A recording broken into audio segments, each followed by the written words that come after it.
Audio? We recording? Uh, On the Zoom, I mean. Oh, you're not recording. Okay, it's not recording. We are now recording from the Zoom. Give me a clap. 3, 2. Okay. Good? Oh, I guess it's not on the videos aren't recording anyway, so the clap doesn't matter. Video is now live. Oh. Okay.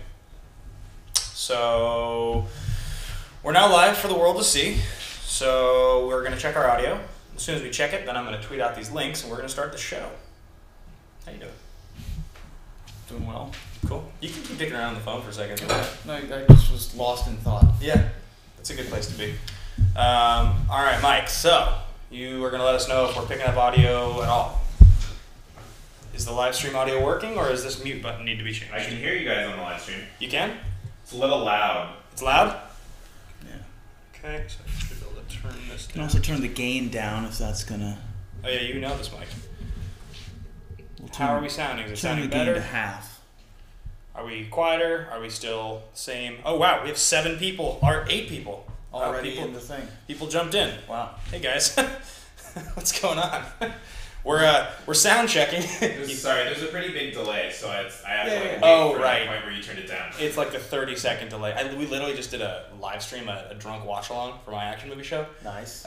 We borrowed this whole setup and did it in my living room, and it was epic. But we were trying to watch a movie and have the fans watch it at the same time and account for the 27-second lag. Oh jeez. So we were like, and push play now, and then like set the watch, and 27 seconds later we push play. Wow. So the live chat's live. What? Sounds good. There. Yeah, better than the phone has sounded.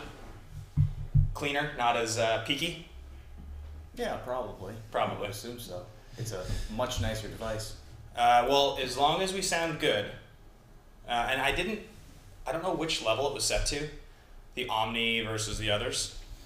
Yeah, this is fine. It's fine.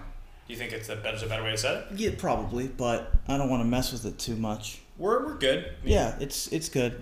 Also, the fact that the cord is so short means we can't set it straight up. It's actually not supposed to point directly at you. Well, we could probably. Yeah, it's supposed to be, like so. That's good enough. It's fine. Really? Yeah. A little better. If it's catching, if he says the sound is good, it doesn't matter. We're gonna be good. Okay. So this is actually the setting that this is designed for. I think. Is that the right one? That's the one right there. So this lag is gonna get all wonky here for a second. So if you guys are hearing, so I'm just gonna tweet out these links. Ruben is gonna do a magic trick. No, he's not. I'm gonna do a magic trick. No, I just want to share out these links so people can watch the video. So feel free to, wax intellectual, whatever. How was your weekend? It's good. Monday, Tuesday. Yeah. Today's Tuesday. Well, I had a busy, interesting last week because my magic themed Dungeons and Dragons show Launch. dropped. Yeah. The announcement happened. Yeah. And so that was exciting. People seem pretty excited about that, as am I. And now the nerve-wracking part of actually having to put it together and make it good is setting in. Right. And it will be good. Once it's on the air, it's good. It's just this part of putting it together and actually doing the groundwork of making it interesting and fun and a living, breathing world is always the nerve-wracking part of setting up anything Dungeons and Dragons related as a dungeon master. I love telling stories and stuff, and it's always like this, even when it's not going to be an official Dungeons and Dragons product in front of a audience of presumably hundreds of people. I'll definitely ask you more about this on the show, but have you always been a big Dungeons & Dragons guy? Mm-hmm. Since you were a little kid? Since I was a little kid. My parents played D&D together before they started dating. Really? And so my introduction to D&D was as a little kid being put to bed, and then on the nights that my parents played D&D, getting up at 9 at night and crashing their party for an hour. Okay. And playing the tavern keeper's goblin assistant, or the trading post owner's son, and just sitting there and playing pretend with my parents and their friends. Playing a tavern swindler. Exactly. And then once the dice started rolling, I got bored, and then I went back to bed. Sure, that makes sense. And then I got reintroduced to D&D, really, and then I started playing Magic when I was 12. I started playing poker when I was in high school. I got reintroduced to D&D when I was in college. And that was the first time I really started rolling dice and role-playing in earnest. in that way. And so it's always sort of been there, but it's certainly taken a more prominent role in my life over the past couple of years. In Las Vegas with my typical play group of poker players, whom we called ourselves D-Gens and Dragons, which I wish we could have streamed those games. Those games were fun, but yeah, and that's all sort of led me to this point where playing D&D and Magic for decades. God, that's weird. No, weird. Yeah. I'm the same way. Well, what year did you start? I started in 1999. Oh, okay. I started a little before you. I started in 95. Wow. My older brother taught me how to play when I was a little kid. I started when I turned right around the age of 12, right after Exodus came out. Okay. So. Let's see, Masters Group. We're just gonna share this last thing here, and then we're gonna go live. People are probably watching me just stare at my phone and tweet things right now. They're listening to Ruben. It's entertaining. Right. I'm watching. I'm fascinated. You are fascinating. I agree. Okay. Masters Group shared on Twitter and all the other places. Feel free to. Yep. Retweeted already.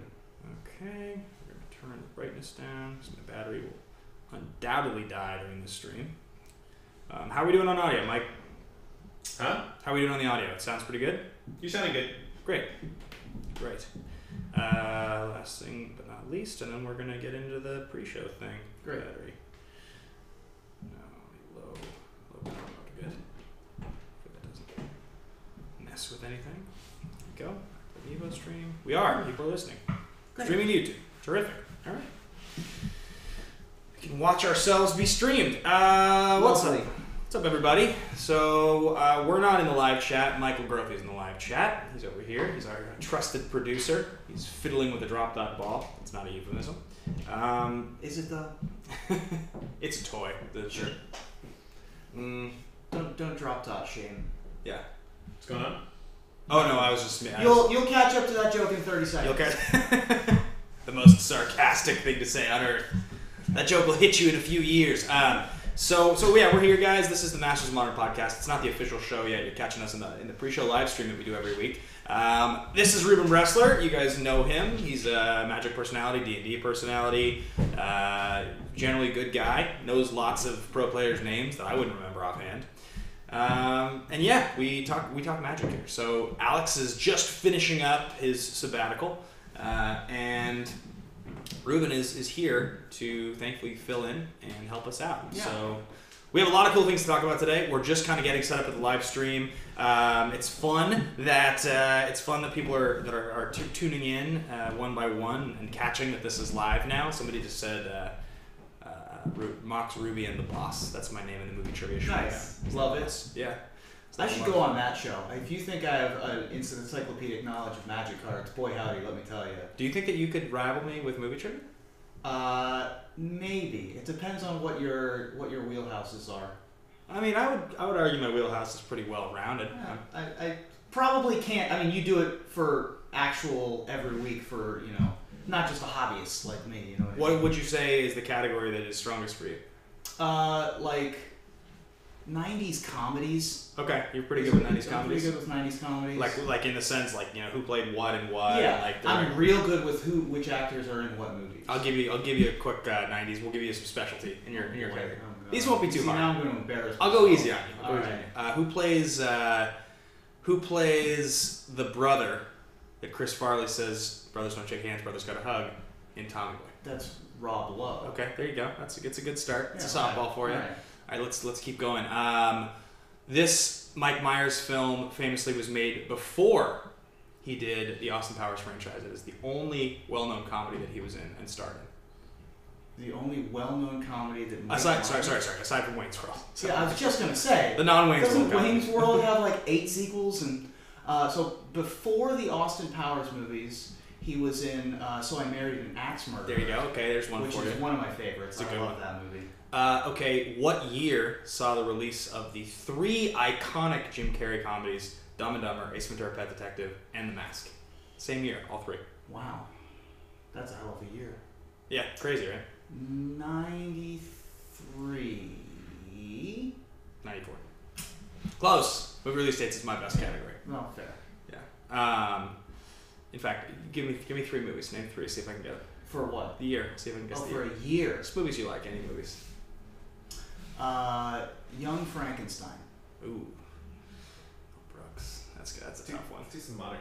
Okay, more modern than that. I might be better on 80s and 70s. I think he means magic. Let's do some magic, maybe. Oh, some magic modern. We're just warming up, guys, waiting for people to get in the live stream. All right, we'll postpone that conversation. Okay. I knew the answer, but I'm not going to share it here. Okay.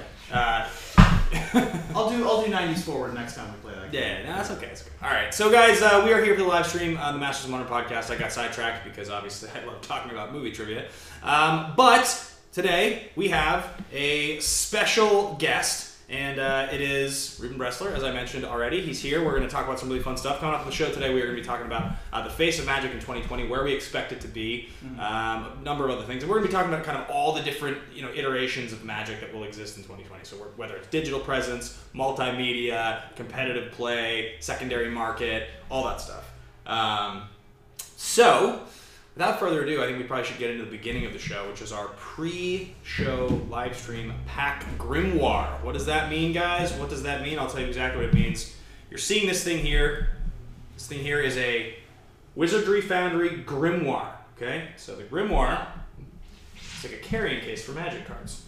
Oh my god! Full of sweet packs. We're going to snap this sucker open. Ruben's going to Vanna White for me here. He's going to open it up. Oh, I'm going to... So we are full of sweet packs. These are all kinds of different packs. We got everything under the sun here. We got Weatherlight, all the Modern Masters, Iconic 25th. We got Russian Khans. We got Dominaria M19, Lorwyn's in here, Homelands, Fallen Empires, Unstable. I mean, the thing is full of all kinds of different packs. Nice. And we are going to pack war. So the way that works is, let's set this down now. Sure. The way the pack war works here on the live stream is Ruben and I are going to pack war, and now somebody who's in the live chat has the chance to win what we open. Also, somebody who is a patron has a chance to win. So, I just realized, Michael, that behind you is light. We didn't ever turn it on. Yeah.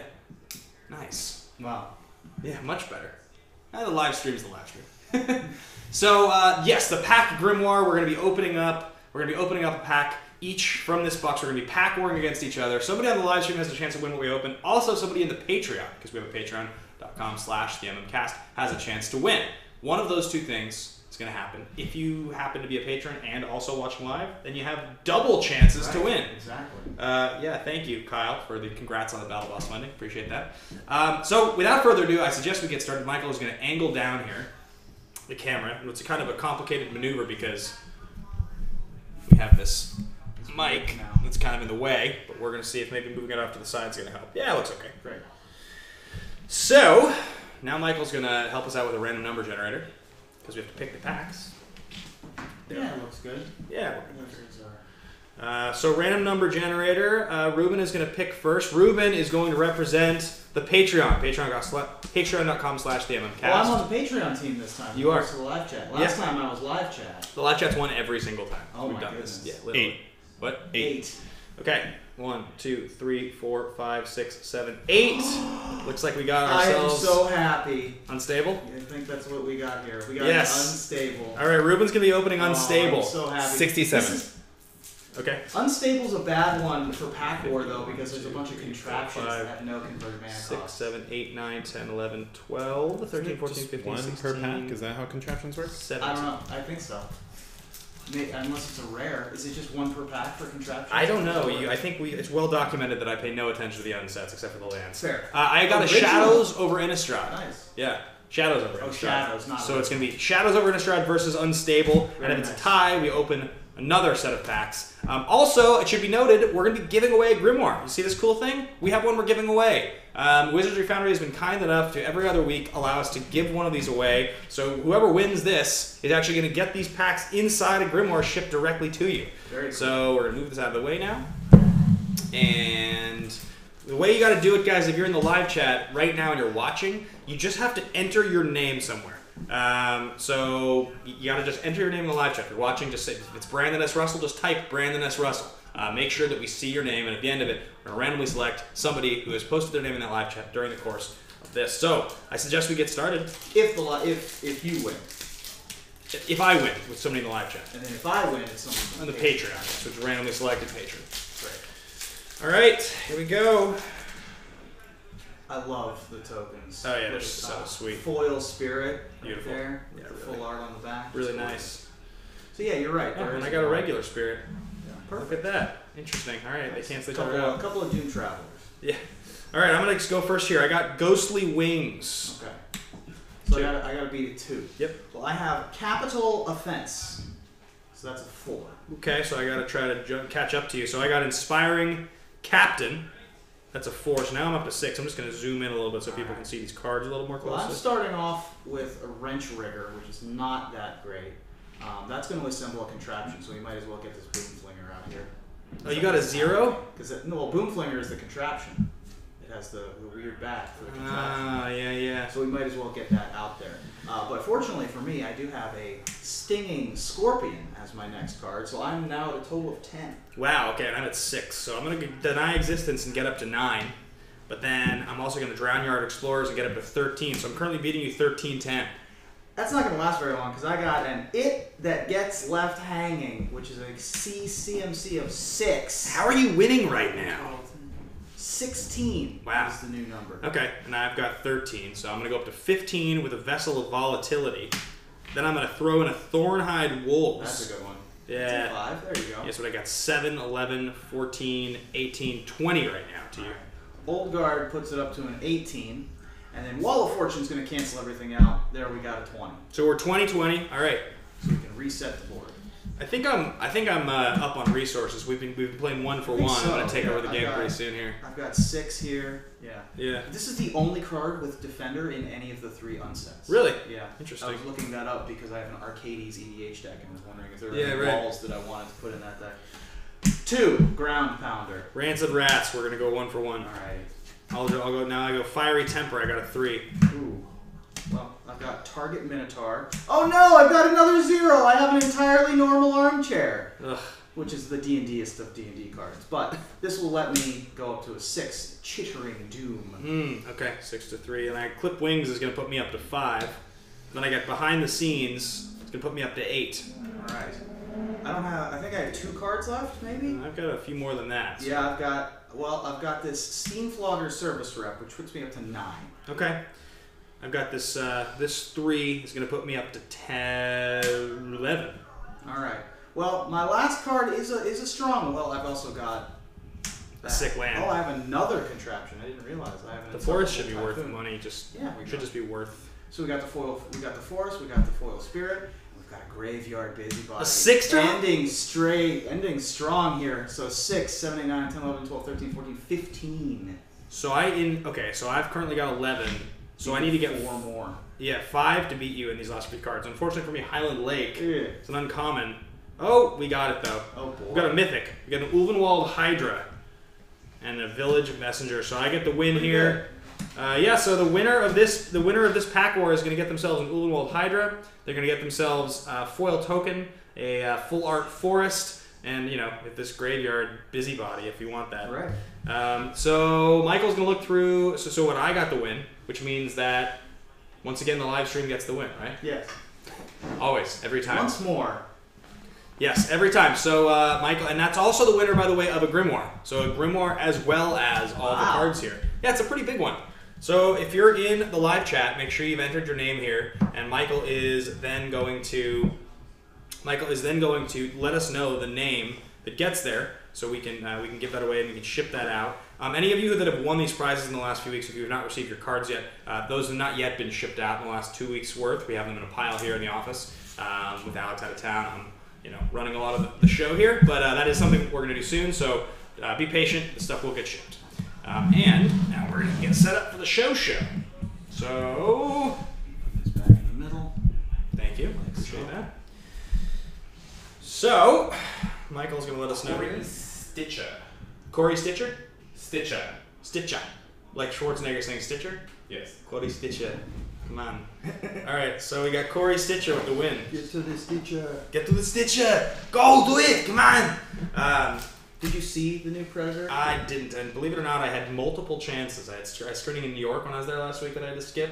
I had one here the night before that I skipped. It's a decent one to skip.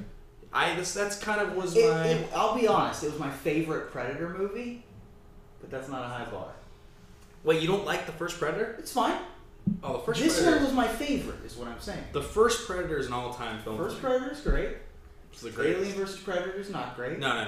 Predator 2 is not great. We just did an action movie anatomy. Is not great. We just did an action movie anatomy episode on Predator 2 and Predators, and it was a lot of fun. It was like I asked my buddy, I was like, how far do you think down the list of priorities did the studio want Danny Glover? And he was like, oh, he's at least 9th, 10th choice. I was like, do you think they were like, can you talk to Mel for us? And Glover's like, he said he's not interested. Yeah. Like, it's not right. It's the worst. So, all right, guys, thanks for watching the live stream. That is how we are going to start every single show off. Brought to you by Wizardry Foundry, makers of the Grimoire. Check out wizardryfoundry.com. And we are going to ship out that Grimoire with packs inside it to Douglas Stitcha. All right, so I say we get into the regular show. Okay. That's going to be a music. And welcome back to the Masters of Modern Podcast. I'm your host, Ben Bateman. I'm not Alex Kessler. I'm Ben Bateman. I'm sitting in Alex's chair. I'm keeping it warm for him while he's gone. I'm here to talk to you guys about Modern. I've got a very special guest. Mr. Ruben Bressler is back in the house. Hi. I'm also not Alex Kessler. I'm keeping Ben's seat warm while he has to. It's a process, but we're making it work. Yeah, welcome back, Ruben. Ruben is now a returning guest, host of the Magic Mike's podcast. He has a super sweet Magic D&D project that just got announced. Yeah, thank you. A generally talented Magic host and somebody who has played a lot of Magic, knows a lot. So, Right. Perfect person to talk today about the subject, which is going to be the future of Magic and what will Magic look like in 2020. I think it's a question that there are a lot of different answers to, and I think you're a perfect person for it as somebody who really pays close attention to Magic's habitat, to its ecosystem, Right. Kind of in all the different places that it affects. So, that's what we're going to do today on the show. How's your day going? Going well. A bit early for me. I'm usually a bit of a night owl, but I always love coming in and having these chats with you. A little bit difficult getting here. Yom Kippur traffic. Oh yeah, on the way over, and I live in what is affectionately referred to as the Hebrew Hills over in Encino. So there was good traffic trying to get on the 405 down here. But other than that, having a great morning, and I'm happy to be here. Do you enjoy Encino? Yeah, I like it. It's fine. It's Yeah. nice and quiet. I've spent a lot of time in Encino. The old AfterBuzz TV studios, that was there in Encino. Now it's in North Hollywood, but I used to go to Encino a lot. Also, one of my employers has a home over there, so sometimes I go to their place to go to functions and things. And For the most part, LA is fairly easy to navigate, not terribly easy to get lost in. Encino is very easy to get lost. those back hills, they're those crazy. fancy hills. I'm really bad with directions to begin with. Mm. I have no survival skill, but I make it work with the iPhone apps. So I don't know what I would do without like the iPhone GPS. I would have been lost in a desert years ago. Yeah, feels that way. Without you in.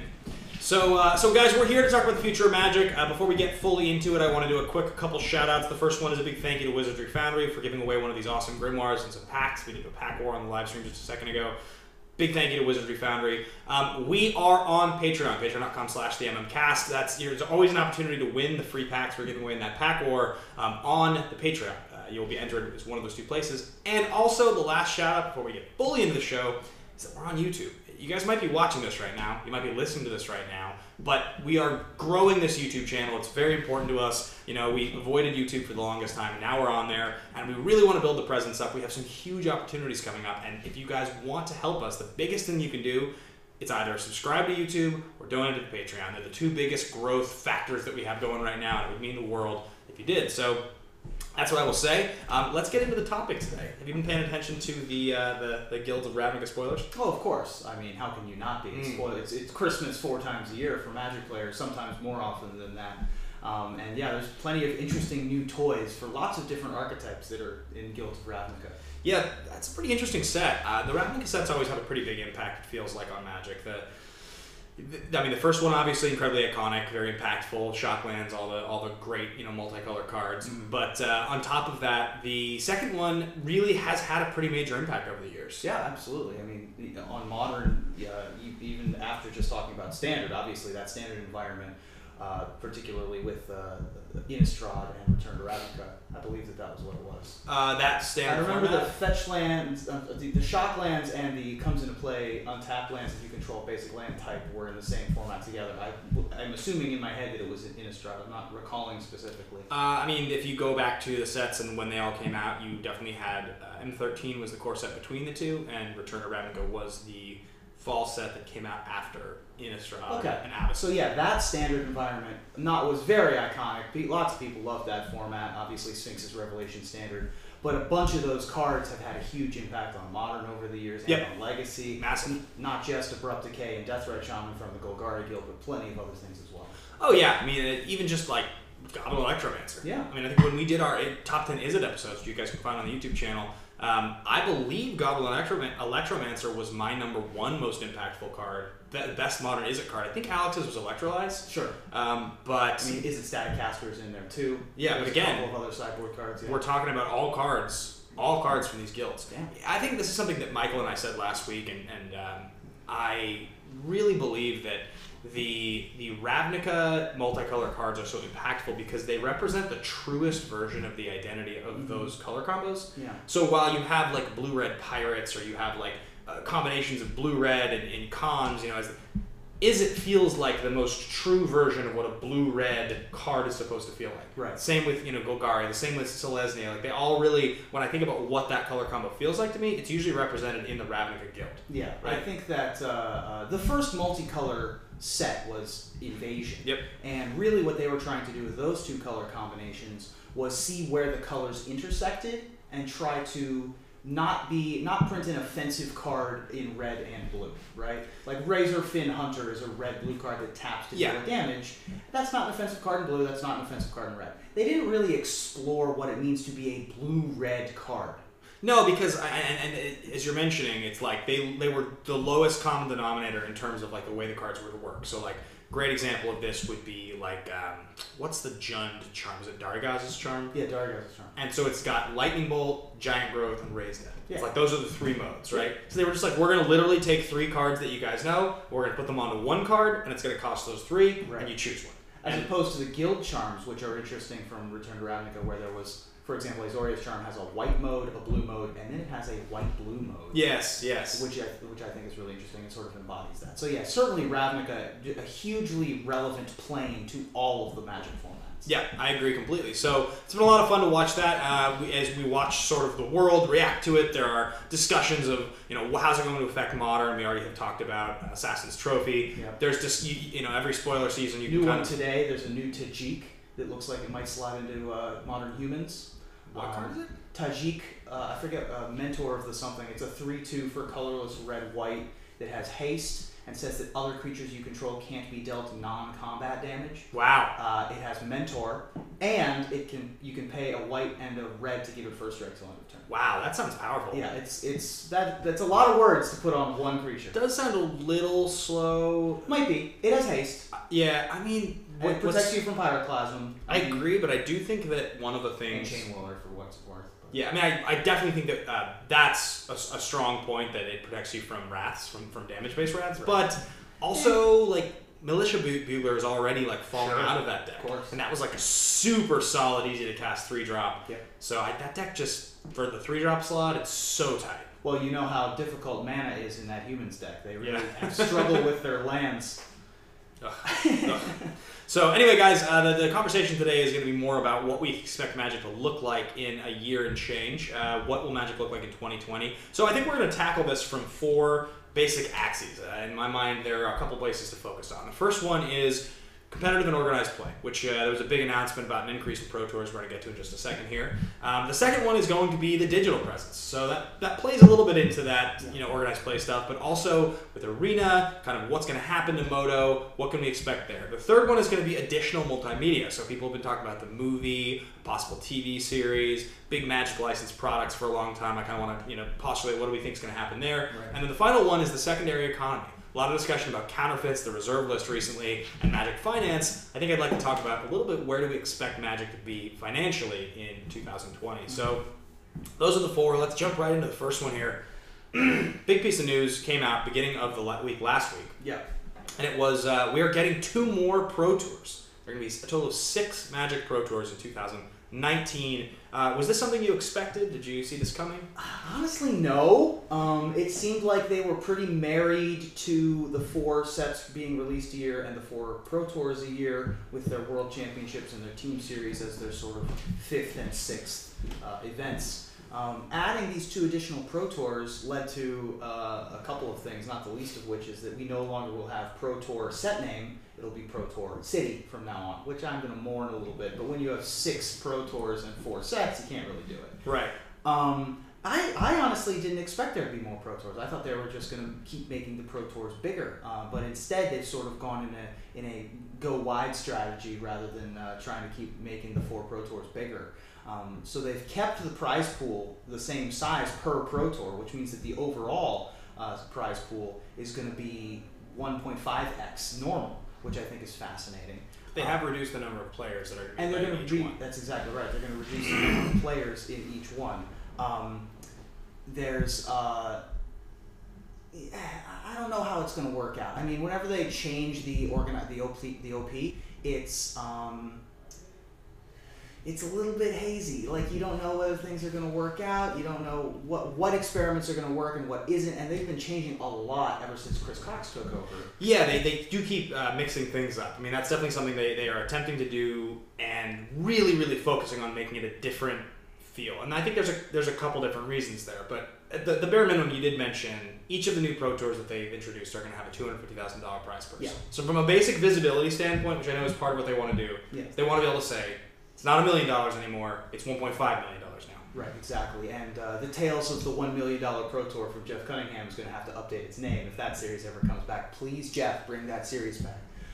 But with that said, it's nice that they're giving away more money. It's nice that the players that are going to play in the Pro Tours, even if the Pro Tours are themselves smaller, are going to have a better chance of making money, because one of the side effects of a smaller Pro Tour field is that more percentage of that field will make money, so worse records will make money. And so an 11-4 or a 12 or a 10-5 is not nearly as bad of a feel bad as it used to be. Yeah, I mean, obviously getting an invite, getting the blue envelope, getting flown out to some exotic location, sometimes it's Cleveland, sometimes it's Japan, is a great feeling. But when you show up and you play and you get some bad beats and you lose and you make no money, it definitely makes, because of how hard it is to get onto a Pro Tour in the first place, it can definitely be like you lived the dream and then nothing happened. And so I think I would rather go to a Pro Tour as my first and only Pro Tour on a qualification. We don't know what that qualification is necessarily going to be yet. Have a better chance to make money in my one chance there than to show up, live the dream, and just scrub out and walk away with nothing. Sure. Because I think in reality, unless the system changes drastically, getting to a Magic Pro Tour is something that most people will not do ever. Yeah. And the people that do it, many of them will only do it once. There's a very small percentage of people that make to multiple Pro Tours. You have to be exceptionally good at the game and very committed to playing it at a high level to make more than one Pro Tour. It is absolutely exponential diminishing returns on any of those kind of things. It's so many people have one Grand Prix top 8, for example, but to get your second, that's a thing. To get your third, your fourth, that's a bell curve that very few people get to. So it's I completely agree with you that making it more prestigious, making it each individual event a smaller field is appealing on that sense. Now, for me personally, I like the spectacle. Yeah. I like going to Pro Tours back when they just let you walk in and walk around. Like, that was fun for me. Yeah, different time, totally, right? Yeah, and they certainly aren't doing that anymore. There's the recent controversy about the significant others of members of the team series being unable to be in the room during the team series in Las Vegas this coming weekend, which is a far cry from the open and public Pro Tours that sort of had this sort of Grand Prix-ish atmosphere, or at least collegial atmosphere of like getting to hang out with just people visiting the event site. So one of my hopes for the future would be that they do open it back up to the public. That is something that I've been a big proponent of this whole time. Couple things. First one is I'm just going to ask you to move 1 inch away, just so you're not talking here, but you're talking here. Because I have a feeling that our audio. Okay. I'm just guessing when I go back to edit, we're going to have some roomy audio on you. The second thing, though, is as far as the less people, what you're talking about here, less people on each Pro Tour, but more Pro Tours. Don't you think that because it has less Grand Prix. So isn't that where the money's coming from? They're just pulling it from the Grand Prix? Yeah. I mean, that's where the prize pool money is coming from. And make no mistake, prize pools, or it's not prize pools, Grand Prix seem to be losing ground in popularity in their current forms. Well, what I will say is this. So I've gone to more Grand Prix in the last 18 months probably than I ever had before.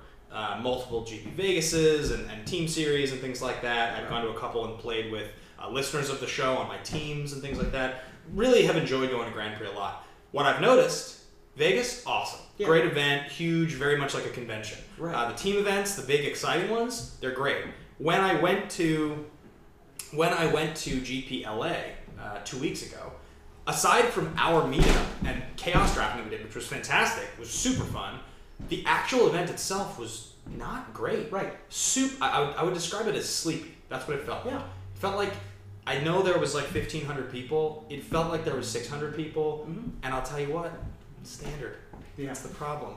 Well, I don't think that standard inherently has to be bad. I think that the fact that all these interesting masters level sets and things like that have made limited such an exciting varied type of deal. Mm-hmm. And modern is so popular that it does start to feel like standard is a little bit of the odd man out. Nobody really wants to get excited about playing it. Right. I think that there are a couple of things at fault for that, and this is a whole episode in and of itself of why is standard more lackluster now, or at least feeling that way, than it was previously. It might be rosy retrospective a little bit. It might be some of the design philosophy of making the sets designed for limited as opposed to specifically designed for constructed formats specifically with the commons and the uncommons.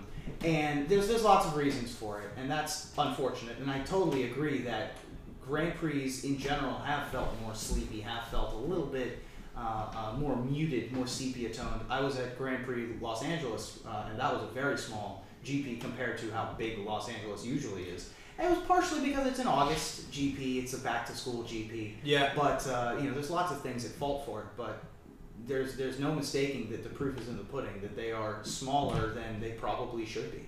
Well, and that's the thing, and Alex and I have talked about this on the show for a very long time. I think that it would be better for all of us if the big Grand Prix, there was a little bit more momentum behind making them feel like conventions, and the smaller Grand Prix, they just get rid of, because there's really no reason. There's no reason to have people show up, battle in that large of a field against those odds to make that little money, and that to be the whole focus of a Magic event, where like Channel Fireball, they're spending a huge amount of money coordinating this. It's when somebody goes to one of these things for the first time, it should feel like a special experience, especially in a larger city like Los Angeles, where you have access to higher profile people in general. There's more celebrities here. There's you want somebody to show up to that Grand Prix and feel like they're going to something, an experience they'd want to go back to. Yeah, and that's what makes all those Vegases so special. And that actually was similar at Grand Prix Seattle last spring, where all of the Wizards of the Coast people were there. That one actually felt more like a convention. They had so many artists, for example, just an astronomical number of artists compared to a normal GP. And those two in particular felt like conventions. They felt like, just hanging out with your friends. And you could get the limited Fanatic badge, or you could just enter side events, or just play Commander, and it still felt like a Grand Prix without even entering the main event. It felt like a big event. And I think that's probably the direction that Wizards of the Coast is heading. And they're probably not throwing more money into the Pro Tour circuit. They're just redirecting what money they already have. Now, we don't know that per se. It's possible that the Grand Prix schedule is exactly the same as it was this year, which would be interesting. I certainly think that it's just going to be a reduced number of Grand Prix. I'm fine with that. I like there being more events. What I would rather is that there were more great events. Yeah, and I'm happy to see 2 more Pro Tours. That's a good thing. So now, this will kind of segue into what we based the episode on, which is what's it going to look like in 2020. In the article, Blake Rasmussen talked about this is kind of a transitional year. 2019 is going to be a transitional year, and I think that's supposed to suggest a couple things. One of them is we're going to see how these 2 Pro Tours work out. We're going to see how the launch of Arena affects the Magic economy. And they have their eyes on Magic. They're at least toying with the idea of really trying to push it into the esports space. Yes. And so 2019 feels like that's the year they're kind of using as the bridge. What do you think organized play is going to look like in 2020? Yeah, 2020 might be too soon, but certainly by like 2022, I think we're going to have premier level play on Arena, like Grand Prix on without physical cards. Do you think that people will be like they do with the Hearthstone, showing up to an arena and actually playing possibly Arena physically in front of each other, like on a device? I think that's possible. I think that there's also room for play from home style events like online. PTQs are now on Magic Online, except for that these feature matches would be like the so there are plenty of there's like New Order Esports Opens for Hearthstone and events like that where you have commentators and they broadcast from home, and a lot more like the Super Leagues, for example, where people are playing online from the comfort of their own home, but playing in these premier level events. That's the direction I'm seeing. Now for Pro Tours, boy, it's going to be a heck of a thing if Arena is the format for Pro Tours.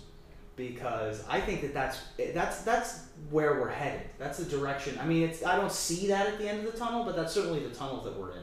Well, it makes you wonder. So, like for instance, if Arena Standard becomes the way that the standard Pro Tour is played, like they won't do it for Modern because the backwards compatibility necessary. And that's the other weird thing is now that we have 6 Pro Tours, 2 of them are probably Modern, or at least one of them, and then maybe some other new format of some kind. I would my dream scenario would be as this develops that we get up to more like 12 Pro Tours. Like in the end that we're doing like the PGA Tour. Like you're getting like, or maybe it's a little different than that, but like I like the idea of more premier level events, and I like that there would be 30% of them would be Arena. It would allow people to get excited about playing and practicing this format. It kind of legitimizes Magic Online in a way that it's not very legitimate right now. Right.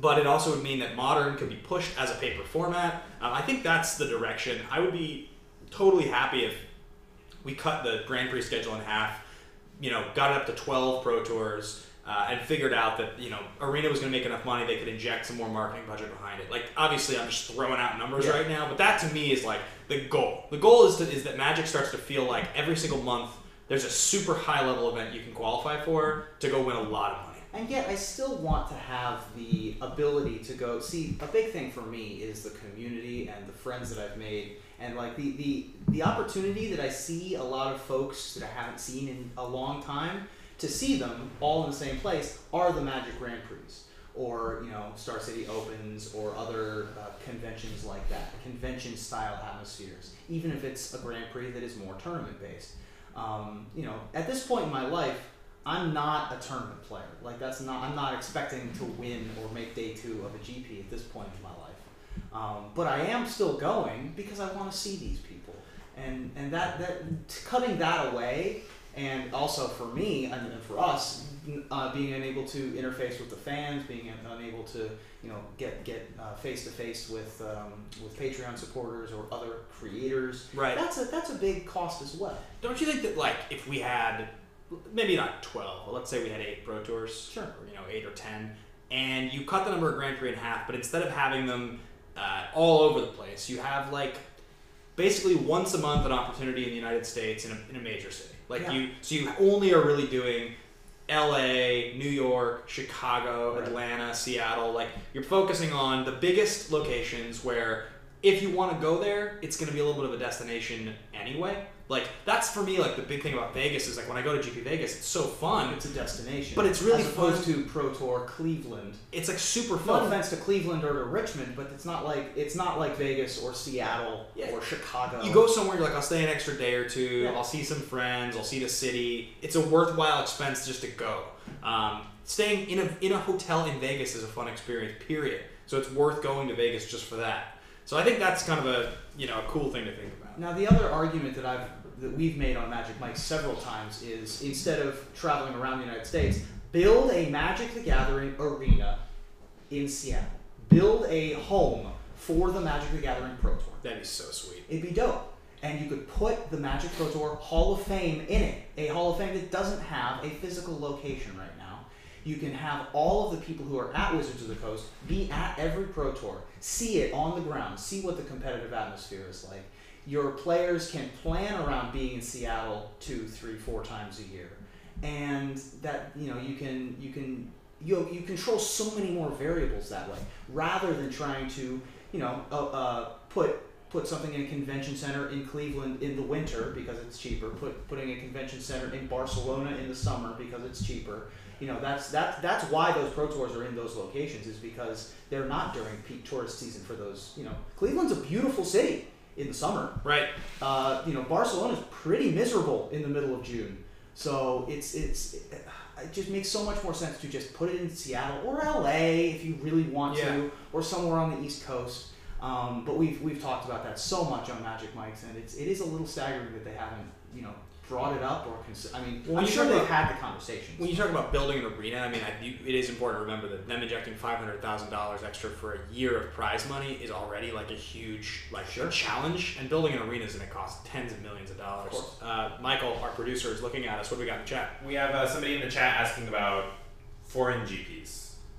Right. Yeah, that's really tough. Obviously, when I talk about a smaller number of these US GPs and in major cities, I think it would be important to have the foreign GPs. Like, you need to have them, but how do you make it so that there's enough of them worldwide in major cities so that it's not like Japan's getting one GP in the whole year, or and I don't know what the answer to that question is. I think in some ways the third-party organizers making these tournaments international is sort of important at some point, but I guess the momentum and the cash behind it's going to have to be there for that to happen. Yeah, I think that the current number of GPs is somewhere around like 40-ish, 40, 45, something along those lines. I would not be upset with them reducing that to 24, maybe 30, and putting a third of them in the United States, a third of them in the Asia Pacific, and a third of them in Europe. Yeah. Sorry Australia, but it's like you'll get your one or two a year like you currently get, I guess. Right. But that's just the price of reducing the numbers. GP Sao Paulo or anything like that. Yeah, no South American, no Central American, no South African. Yeah.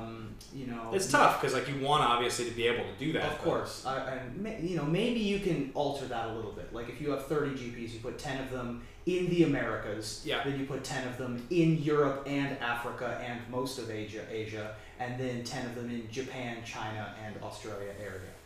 But I think reducing the number makes a ton of sense. So that's going to be, I think, kind of how we're going to touch on organized play in 2020. We're going to move on to the next part of this, which is digital. We started to touch on Arena a little bit. Before we do that, I do want to ask our producer, Michael Grothy. Mike, can you just do me a favor really quickly? And the guys upstairs, we just ask them to walk a little quieter. We got a lot of stomping around. Okay, I appreciate that. Thank you. So I think the digital face of Magic is an important place to focus on. I've just started playing Moto. I know I keep talking about it on this show, and literally my goal is this week to stream for the first time. I've been accumulating everything I need to, and that's going to be on Twitch under Ben Bateman Streaming in case you guys feel like following, getting ready for that. But Moto has always been, Magic Online has always been sort of this strange nebulous program because it makes a ton of money for Wizards of the Coast. Yeah. It's pretty well designed in the sense that it manages to encompass everything you can do in Magic. It actually works, it's functional, but it's also frustrating, and it's not visually that pleasing, which is obviously the reason that Arena has been a thing. So with Arena launching, and I believe Arena is set to launch here pretty soon, right? I think it's going to be public in the next few months. What's going to happen to Moto by 2020? Where will it be in terms of Arena play, Magic Online play in the year 2020? I honestly have no clue because we don't know how backwards compatibility is going to work for Arena. We don't know if old sets are going to be introduced on Arena, and if they aren't, that means that Modern lives forever, and Legacy lives forever, and Vintage lives forever on MTGO, and not on Arena, this program where they're putting all of this money into. It's really strange, and I don't know what they're going to do with Magic Online. They have no impetus to improve it because it's already making them so much money, and they have this other program that they're launching and trying to make beautiful and compete with esports. They don't really have an interest in making Magic the Gathering Online all of that also. That's a whole nother team. Yeah, I think the trickle-down effect of what they would have to do to get us to a place where we could have even a somewhat backwards compatible Arena, it would be Modern would be the first step, and that would be that's like 4 years from now, I feel like, Yeah. minimum. Like, there are so many kinks they have to work out to even get this thing to launch. I had Gavin Berry on here, like, probably a month ago, talking about this, and obviously he's media trained, working for Wizards, to not, like, really say anything more than, like, we're doing everything we can to launch Arena as best we can. Right. But even so, like, I think there are so many steps they would have to get past to make Arena a modern format. I don't think it's going to happen for a long time. I mean, Modern is such a big format now that at the point that Modern started, it is bigger now than Legacy was when Modern started. That is a massive number of sets to try to put online. So what they would have to do is for every new set that comes out, they would have to introduce a old set like once a month to catch up in 7 years. I don't even know if those numbers are right, but that's that's where my head's at. Or they just devote an enormous amount of money and they hire extra programmers and they're doing it back end, and then one day it's just we're launching all the of it. floodgates and we have every backwards compatible set available. I mean, all I'm saying is like Modern's the most fun format to play in Magic. It's the most popular format in Magic other than Commander, so it's the most popular competitive format. Yeah. And if they really want Magic to be an esport, it's going to take some money. Mm-hmm. And that money is probably pretty well spent making the most popular format a format you can play in Arena. I mean, I'm just saying, like, we have an actual audience in this podcast. We've had one. It gets bigger and bigger every month. Mm-hmm. We talk about Modern. Like, there's a reason, you know? There's a reason that this audience keeps growing and the podcast keeps getting more popular because people love Modern. Right. So, I mean... And so for Arena to not have either Commander or Modern on it, I think that's a huge hurdle that they're going to have to address sooner rather than later, possibly by 2020. Yeah, I think Commander is a harder one for me to sell putting the money and time behind. Sure. For reasons, because there's reserve list cards and there's really old cards in Commander. It literally encompasses everything. So there's a whole extra whatever that ends up breaking down to 7 years basically of sets that you have to make legal, and a lot of which are so weird and arcane that they don't even begin to make sense. But also because I don't think the appeal in Commander, by and large, is playing online. It never would be, right? The appeal of the appeal of Commander is playing with your friends at the kitchen table or getting a group together. I mean, there is still a vibrant Commander community on Magic Online, but it isn't nearly the groundswell, the grassroots that it is live. So that's what we think probably the hurdles there are. So now, if in 2020 we don't see Arena, including Modern, which I think it's safe to say that's almost a guarantee it won't, do we think Magic Online is going to get bigger, smaller? What will it look like in 2020? Magic Online it's tough to say that it's going to get bigger. I don't think it's going to get that much smaller, though, especially if Arena isn't going to be backwards compatible.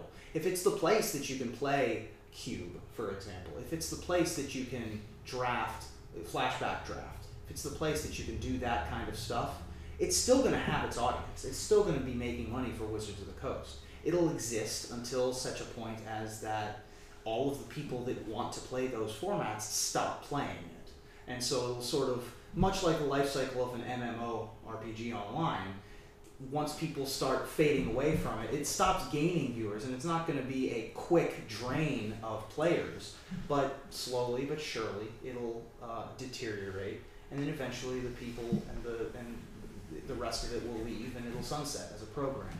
I don't think that that's anytime soon. Yeah, we're talking 10 years maybe. At least, because people love Cube, for example, and the only place to play Cube online is Magic the Gathering online. People love Modern. At this point, it's the only place to play Magic Modern online. And so I think that there's plenty of future for Magic Online, even with all of the frustrations and consternation around it as a program. So, guys, coming up, we are going to continue talking about digital. We're going to be talking about Magic's secondary economy, the finance aspect of it, what we think it's going to look like in just over a year, and we are also going to be talking about digital media projects that we can expect to see, as well as just general media from Magic. Quick shout to Michael, our producer today. Any comments in the chat about what they think, MTGO or Arena? Anything interesting? We have just people talking about whether they think Arena will replace Magic Online, or if they'll have to make a new Magic Online, or how Arena is going to influence Magic Online. There's people talking about the economy of Magic Arena and what they do or don't like about it. Right. Interesting. Okay. Yeah. So, quick shout out, guys, before we move on to the next part of the show. We do have a Facebook page and a Facebook group. The Facebook group is damn near approaching 5,000 people, which is a lot of fun. It's the conversation in there is crazy. Like, you got a good thread going. It's going to have hundreds of comments on it. I do a lot of my research for Magic Mics on the format specifically through those threads. Yeah, it's crazy. I go back and read those. And conversations start, and it's just like, it's epic. Big shout out to Hagen Kirk for helping run that. He's a moderator on the group there. And then we also have the page, which we'll share the links out and stuff. So again, another reminder, please subscribe on YouTube. It's a big help for us to keep this thing going. It's definitely the biggest growth moment for us is right now. So if you want to help us out, comment, like, subscribe. It means a lot. Let's talk about digital projects and media projects from Magic. Sure. We did an episode probably 6 months ago. We thought it was going to be a big deal. We were sure it was going to be a big deal. I got an inside scoop from a Hollywood friend of mine. I literally got the agency breakdown sheet that had the plot of the Magic movie. Wow. It had all of the characters they were casting. Jeez. It literally had it all. I read the sheet. And we didn't directly credit the person. We didn't directly read the sheet. Sure. But we basically shared all of the information on an episode. And the episode did not track. It made no news and no one cared. Huh. It was bizarre. I couldn't believe it. People don't care about it in the way that I thought they did. Chandra was going to be the lead character of the movie. Tezzeret's in there. Nicol Bolas. There were some characters we hadn't heard of. Fascinating stuff if you're a big Magic fan. But right. So, I know the Magic movie has been talked about for a long time. There's been many versions of the script that have come to pass. There was specific directors referenced on there, people that have passed on it, and I just don't know what to expect. I do know that Wizards of the Coast is interested in taking the brand more global and making it bigger. Mm-hmm. So I do expect that at some point we're going to see something, whether it's a cartoon series, a streaming series, a movie. Something eventually is going to happen, but what's it going to look like? I don't know. Do you think by 2020 we have any movement on this? Not a movie. I mean, it just seems like we've been down this road before with this Magic movie so many times, and it's never come to fruition. And Magic is more popular now than it's ever been. There's no denying that. But it just seems like there's no momentum to get a movie going. Now, the flip side of that is I think it's much more likely that there's something like a Netflix or a Hulu series. Either animated or live action, something along those lines. I think that the Magic storyline lends itself, and the Magic game lends itself better to that sort of serialized, longer form, slow burn kind of thing. Right. Than a movie, which, the world... I always thought World of Warcraft would do that as well, and then they came out with their movie. Which made was plenty of money, but no one liked it. Made tons of money and is going to have a sequel. So it would be my hope that wouldn't happen to Magic, and instead there would be an Avatar: The Last Airbender style 3 seasons of a show, and then another let's visit other characters in that world, or Star Wars Rebels style thing where there's a full series, and then those characters are so popular and live on not infamy, but live on forever. That they want more in that style. And so that's where I think that the digital media, the content of the future is going to come from, is hopefully a Netflix series. Yeah, I mean, you'd think, based on the audience, if we've got, by all estimates, between 25 and 30 million players worldwide, about 10% of those players are tournament players, so that's still 2 to 3 million people that are thinking about Magic on a week-to-week basis constantly. That have at least heard of what FNM is. Yes, the brand of Magic is incredibly well known at this point. Absolutely, yeah. And even, it's mainstream. We'll get to the finance aspect in a minute here, but even the financial aspect of Magic has started to spread out where people are actually aware of what it is as a collectible, like a valuable thing. Yeah. So it does seem like that IP is strong enough to get something going. What I would love to see personally would be more like an anthology series, where each season was focusing on a different storyline, and then eventually you could have your Time Spiral or Dominaria type of thing where you have some kind of plane crossover. I think that'd be a really cool way to do it. Make it like Ravnica Horror Story. Yeah, something like that. I mean, and obviously, for me, I would want the writers to write a good story, not to base it so much in the expanded universe realms and all the like I don't really care that much about the story that's been told through the cards. I care about some of the characters, and I would care about a quality script. Right. I don't need it to be like I played these cards and this, and now I'm seeing it play out in a show. Close exactly. will be good, but like, look at Riverdale. It's not like Right. that's Archie. Exactly. It's just a really good show that's fun in its genre that borrows the characters. And on the flip side, you have stuff like Dark Tower that is a spectacular book and then was a garbage movie. So I don't know. I think I'm spoiling it for anybody. No, that was a loss. That was one of the biggest disappointments of my movie to book watching life. Sweet casting too. Yeah, Just not, fantastic. Yeah. And I would hope that wouldn't happen for Magic, because there are the groundswell for Magic at this point. It is well known in popular culture. It was recently referenced in a Saturday morning comic strip cartoon. Read mostly by 60-year-old mothers of 8 Yeah, or whatever. Totally. It was on episodes of Silicon Valley. The rumor is that the folks at Stranger Things were probably going to use Magic as their central motif rather than Dungeons and Dragons if it had existed in the time frame of the early 80s. Interesting. That was the rumor that I'd heard. I don't know if there's any truth to that. But boy, that would have been a great kick in the pants for Magic as well. I think that there's more stuff like that in line, where there's it just becomes more and more and more acceptable.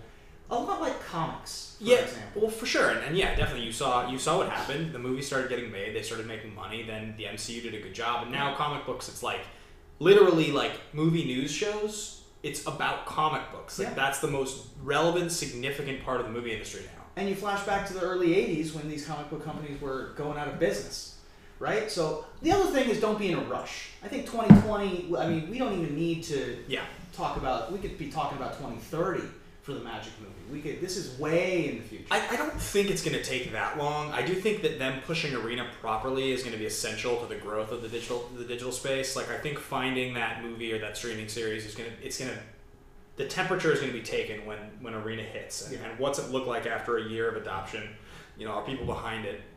So I think we've talked about that quite a bit, and I'd like to get in a little bit to what it actually is going to mean for the Magic economy, the actual financial aspect of Magic. And this can circle back to Modern a little bit. I see Kess Games commenting in the live chat here. Michael's smiling. Is that Alex? Somebody is in the chat. I think it might be Alex, might be Craig upstairs. I'm not sure. Okay. Yeah, they're just are they trolling pretty hard? Somebody said they said I thought Magic movie combos were MMcast poison. Yeah, it's a good point. People don't like when we talk about it, so that's enough conversation about that. But we are going to talk briefly a little bit about Magic's the secondary economy, the financial market, and what we can expect by 2020. Because right now we're in a fascinating time. This is the closest I've ever paid to Magic finances recently. I've paid very close attention. Yeah. The reserve list spikes in the last 2 years are crazy. It's astronomical stuff. We know that there's investment groups that have gotten involved and have spiked these prices. But I had a conversation with somebody relatively high up at one of the three major online retailers the other day, asking them specifically, what do you think about the reserve list spikes? How do you feel about them, right? And their response was like, look, I think that people are being empowered to manipulate the market by spending money, but more than that, like, people are aware of the fact that these are commodities now. Mm-hmm. He's like, it's Black Lotus is the gold standard, right? Yeah. It just keeps going up in price. Like one of my good friends has said at $80,000, Black Lotus is a deal right now. He's like, I think in 5 years you're looking at $1 million. Wow. And if you think about it, what's going to kill the value of reserve list Magic cards? I mean, what would kill the value? The company going out of business is one. Yep. Really good fakes is another. Yep. And doing what they did with Silver Age comics and baseball trading cards of reopening up the floodgates and overprinting and having a Chronicles issue all over again. So completely doing away with the reserve list with no warning ahead of time, with no restrictions on reprinting. So there's a couple of things that it does. So let's answer each of those concerns and talk about why they're unlikely. Yeah. The first one is the game going out of business at this point seems pretty hard to believe. It would be very difficult for Magic to stop. If it didn't go out of business during the most recent recession, which it proved itself to be a lot like a comfort food.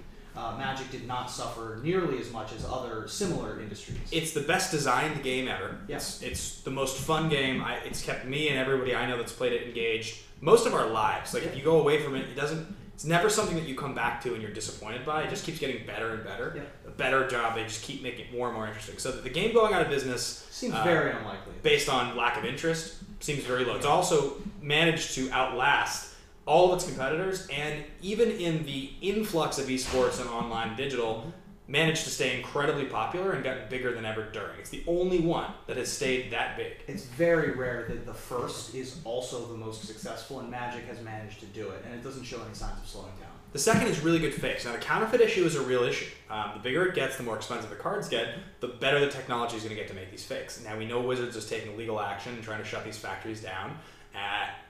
I don't know exactly, I don't know exactly how that's going to work.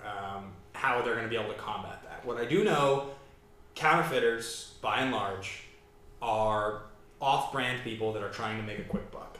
Hasbro is one of the largest companies in the world. The amount of money they have at their disposal to protect their IP is ludicrous, and our government is pretty strong when it comes to protecting large businesses. Yes.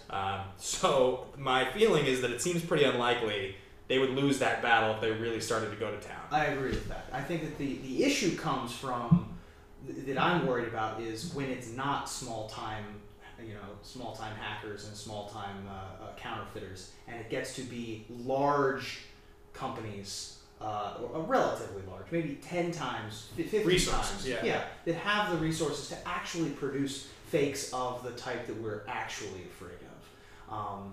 If the fakes right now are good enough to fool most people on the naked eye, and even under intense scrutiny, fool some people, when a Bond villain gets the resources to actually impact the market, it's going to be a problem. But until we get to that point, and it doesn't look like we are getting close to that point, but once we get to that point, you're right, the United States government and Hasbro are very good at protecting companies and themselves. Yeah, I mean, we'll see what happens. I believe there's mass hysteria on the subject right now, and I have a feeling this is certainly a scary topic. It has bad optics. Definitely, and obviously the counterfeit game has stepped up in response to all of these finance guys getting in and buying in so much, because the prices of the cards are getting ludicrous. They're getting crazy. Yeah. Now, this affects modern in some ways. There's kind of two halves to the conversation. There's the modern side, there's also the reserve list side, which is really a whole different conversation, because you're seeing spikes happen in cards, and currently I've been investing. I've been buying in, not like we're talking about price spikes, but I've been buying copies of cards because I started to realize it's 25 years later. These cards in the first few years are collectibles. They're incredibly scarce, and they're only going up. They've spiked a lot, but I think in 5 years they're going to spike a heck of a lot more. Yeah. I think, especially when you're talking about a movie or arena or more interest, people just getting more and more involved. That stuff from 93 to about 98 is very rare. And if you're talking about foil rares from the reserve list from Destiny and Legacy and near mint, you're talking even just commons from beta that are near mint. Yeah. That stuff is incredibly scarce, and so I think that's a different ballgame than the modern stuff. The modern stuff itself is making a fake fetch land sucks, but Wizards can affect the price of their own cards by reprinting if they want to. Yeah. So keeping the game accessible for people, I think, is important, and I never really want to see more than a couple modern cards near that $100 mark. Right. I'd like it if most modern cards that were expensive were more in the $20 to $50 range. Yeah. That's as high as I like modern. I would like most rares to follow the life cycle of Thragtusk and Siege Rhino as opposed to Abrupt Decay. Because Thragtusk and Siege Rhino during their lifetime in Standard were never more expensive than $10, despite being the most played creatures. I mean, they're rares versus mythics, which is a different conversation. Was Abrupt Decay mythic? No, Abrupt Decay is rare. Right. So, and those are what, 30? Are Abrupt Decay $30 now? They're a lot. Really? Yeah. Even after the 17th Now printing? it's because that they see playing older formats, and Siege Rhino and Thragtusk really don't. But those are just the examples I could think of off the top of my head. There are other mitigating factors for things like that. What does your gut tell you by 2020 Magic's finance looks like? Do you think the prices stay as they are now? Do you think they go down? Oh, they'd never go down. 18 months reserve list? What do you think? I think every card every card on the reserve list will spike. If it hasn't spiked yet, it will. 100%. Even like the bad Homelands rares that are Correct. 70 cents. Even the bad Homelands rares that are 70 cents. I think that because they're commodities, because the game just is never getting younger. I think that every single one, like there have been some weird cards that spiked, especially and obviously all the foils, even the unplayable foils from things like Urza's Legacy, Urza's Destiny, Mercadian Masks. Those are also going to go up. You have unplayable garbage from Nemesis and Prophecy that are going to be. None of that stuff's on the reserve list. Nemesis and Prophecy aren't? No. Oh, okay. Just Masks. I don't think Masks is. It ends before Masks. Does it? Pretty certain. I mean, I know the list pretty well, as like I said, I've been investing. Okay. The two sets that have foils that were printed are Urza's Legacy and Urza's Destiny. Yeah. So you have and I bought a few of them because I think that I think that those are pretty scarce. Yeah. So I bought a couple foil donates. I bought saw some a foil second chance the other day. It's like $90. Yeah. That's absurd. It's crazy. Yeah, the stuff from that time period, there's just, and I agree with you. I think every card will spike. I think to varying degrees. I think some of those spikes will come down. There are cards that will spike that aren't good that'll come down. But I think if a card is playable, like you're seeing Gaia's Cradle is like $400. And that's a shame because there are cards that like Gaia's Cradle where it's like I'd like people to be able to play that card. Mm-hmm. I would like that to be a card that could be in Commander decks that people could be aware of, but they're not going to be able to play it. Correct. And it isn't Black Lotus. So that's I think the shame of it. But here's what I would like. And this is a bit out there, but what I would like for Wizards of the Coast to do is at the end of this year, say this year was our 25th anniversary. In 10 years, we're celebrating our 35th anniversary. In 10 years, we're getting rid of the reserve list. In a decade.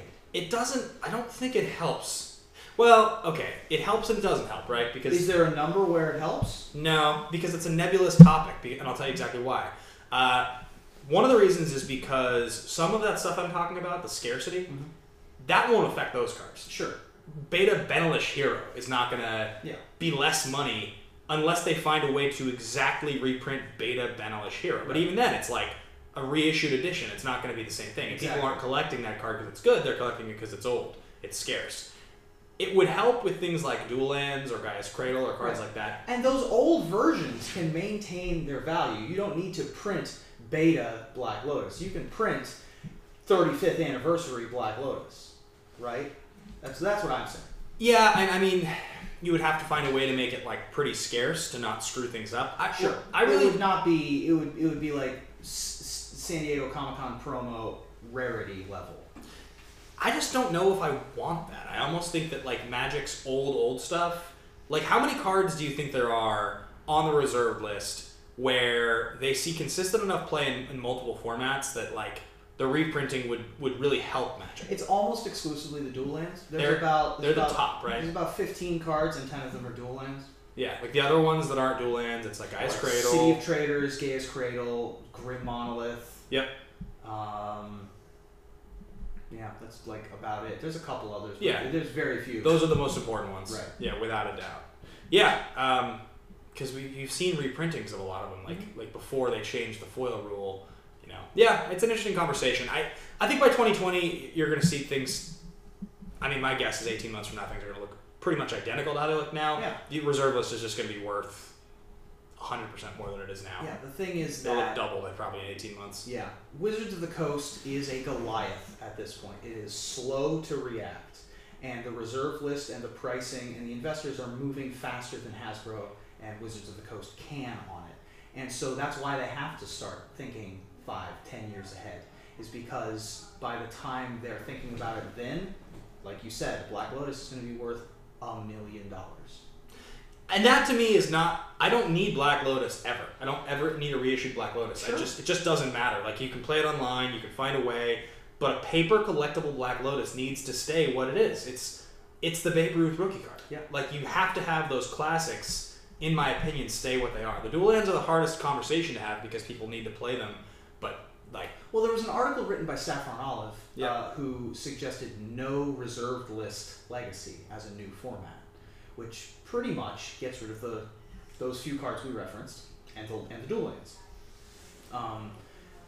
The Dual Lands make up about 70% of the total reserve list cards, maybe more in Legacy Yep. in terms of cards that are in deck lists. And so if you get rid of those and you have easy replacements, you have cards like Prairie Stream and you have cards like Hallowed Fountain to be Right. able to replace them. Obviously a little bit worse, and the metagame shifts and changes, and burn becomes better, and aggro strategies all that become happens if better. you do that, though, no reserveless Legacy, is that you get some hybrid of overextended Legacy and Modern. It's just like, Sure. yeah, which Well, like what's wrong with that? it's probably Does nothing. is it really that different of a format than Legacy? No reserveless Legacy is just slightly different Modern, and that's okay with me. Yeah.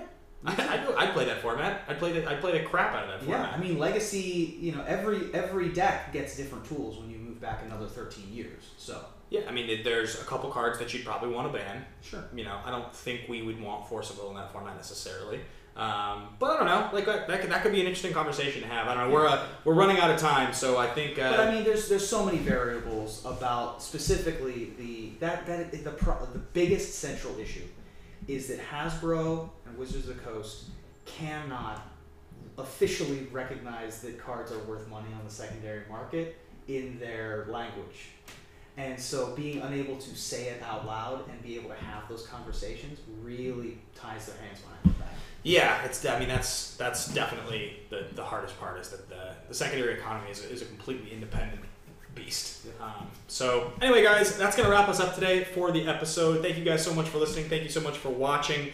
Where can the folks find you and information about your Magic the Gathering D&D stuff? Sure. Hi, I'm Mox Ruby on the internet. MOXREUBY. You can follow me on Twitter, Instagram, and Snapchat. You can also follow one of my podcasts, which is the Magic Mics podcast, at twitch.tv/MAGICMICS, and you can also follow that on Twitter at Magic Mics Cast. We broadcast every Wednesday at 11 p.m. Eastern, 8 p.m. Pacific. We're basically a live news show where we discuss the news of the day with me, Aaron Campbell, and Evan Irwin. And we also have a Patreon for that. You can feel free to go to Patreon and search for the Magic Mics podcast on there as well. And oh, by the way, I have a brand new Dungeons and Dragons show taking place on the plane of Ravnica. It's the first time that D&D and MTG have crossed the streams like this with the release of their book called The Guildmaster's Guide to Ravnica. And Ravnica the Broken Pact is the official live roleplay show of the Guildmaster's Guide to Ravnica, where I will be the dungeon, or more accurately, the Guildmaster. And that is premiering on October 13th at 1 p.m. Pacific Time, 4 p.m. Eastern Time at twitch.tv/DND. Super sweet. Guys, thank you so much for watching. Thank you so much for listening. Thanks to Michael Grothy for being our producer for the day. As always, Mike, you're the best. Be sure to check out the show if you're watching on YouTube. Subscribe. If you're listening on audio, subscribe on YouTube. Comment, like, subscribe, all those things. You can find me on Twitter at Ben Bateman Media. Alex will be back next week, which is exciting. We'll be doing our full Guilds of Ravnica set review, as the full set I think will be spoiled by then. Every single week, guys, on Tuesdays, preferably, we stream the show live here, and then the show will go up on Thursdays on the YouTube channel. So that's going to wrap us up for the day. Thanks for listening. Thanks for watching. Same time, same place next week. Take care, everybody. All right, we're wrapped. Great. Cool. Thanks, Mike.